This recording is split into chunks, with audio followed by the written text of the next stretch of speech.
Dalam sejarah tanah air pasca Perang Dunia Kedua, Ummah memperlihatkan puncak penyatuan berkata sepakat ketika menghadapi 3 peristiwa yang amat signifikan kepada survival ummah sebagai pewaris tanah air pusaka bangsa. Pertama, menentang rancangan Malayan Union. Kedua, menuntut kemerdekaan negara. Dan ketiga, mengubal dasar ekonomi baru pasca peristiwa 13 Mei. Dasar ekonomi baru dapat ditafsirkan sebagai manifestasi yang lahir dari himpunan tuntutan ummah, bermula dari suara yang digemakan dalam Kongres Ekonomi Bumiputera pertama. Jawatan kuasa pemandu Kongres Ekonomi Bumiputera pertama dianggotai 18 ahli, dipengerusikan oleh Encik Muhammad Khair Johari yang ketika itu menjawat jawatan Menteri Pelajaran. Dan 2 dari anggota jawatan kuasa adalah Datuk V.T. Sambantan, Menteri Kerja Raya, Pos dan Telekomunikasi, serta Encik Ko Kaibo, Menteri Kerajaan Tempatan dan Perumahan ketika itu. Kehadiran 2 ahli bukan Melayu tersebut memperlihatkan secara simbolik bahawa warga Malaysia dari keturunan India dan Cina dibawa bersama untuk sekurang-kurangnya memahami suara umat Melayu.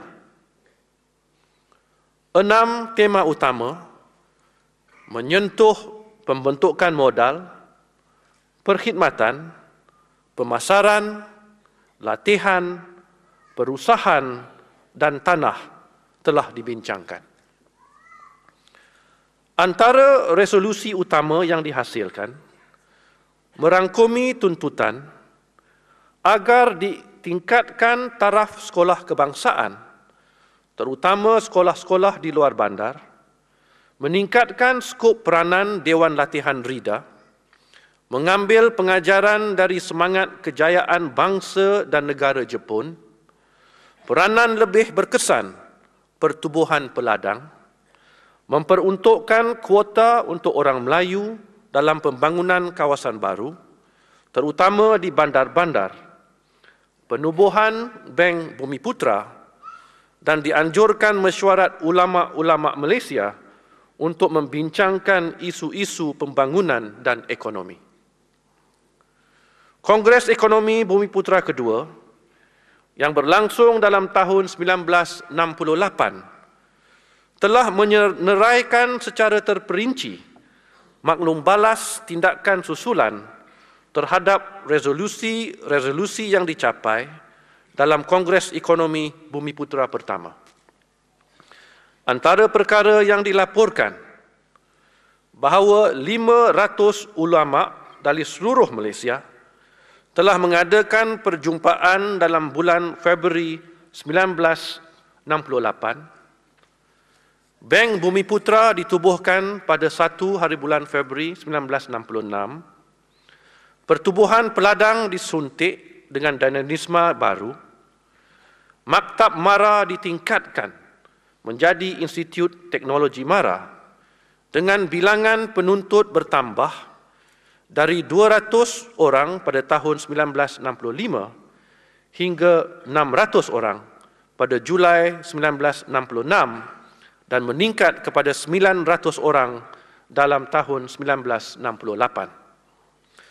Sementara bilangan kursus di ITM ditambah dari 5 kursus di peringkat sijil dalam tahun 1965 kepada 19 kursus profesional peringkat diploma dan ijazah pada tahun 1967.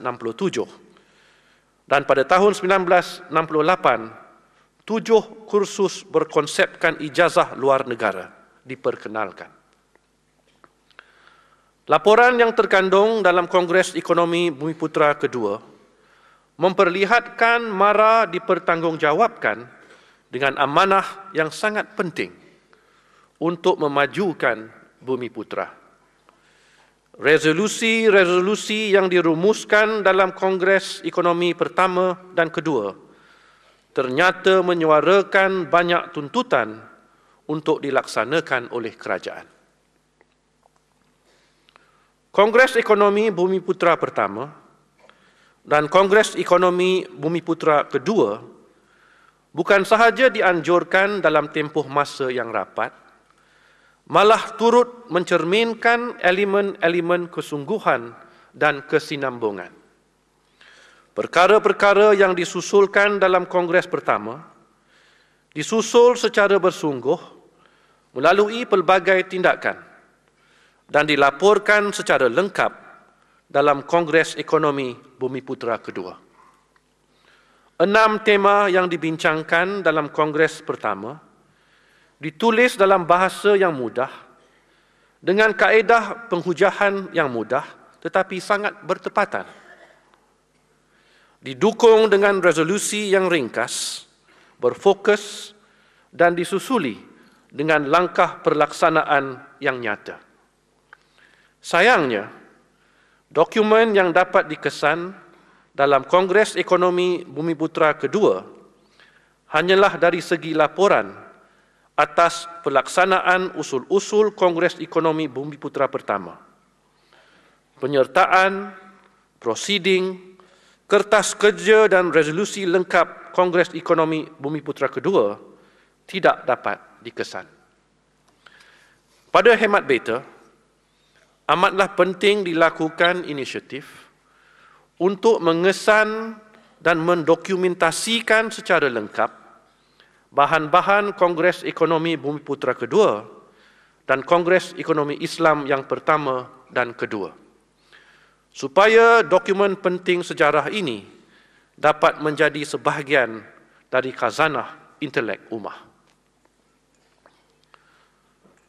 4 tahun selepas berakhirnya Kongres Ekonomi Bumiputera kedua dan 4 tahun selepas berlangsungnya pertemuan ulama seluruh Malaysia, Kongres Ekonomi Islam kedua telah dianjurkan.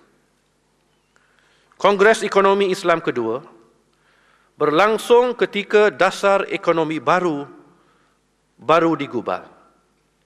Rukun negara baru diperkenalkan. Rancangan Malaysia kedua baru dilancarkan dan revolusi mental rancak diperkatakan. Sewaktu merasmikan Kongres, Tun Abdul Razak, Allahyarham, turut menegaskan pentingnya pakar-pakar dan pekerja dilengkapkan dengan nilai-nilai agama supaya menjadi insan yang seimbang. Begitu juga pentingnya ulama memahami kompleksiti sektor ekonomi yang beraneka corak. Tun Abdul Razak, Allahyarham, juga menegaskan pentingnya dimajukan kawasan pertanian dan luar bandar melalui konsep bandarisasi. Perkara-perkara utama yang mendapat perhatian Kongres Ekonomi Islam kedua dapat dirumuskan seperti berikut.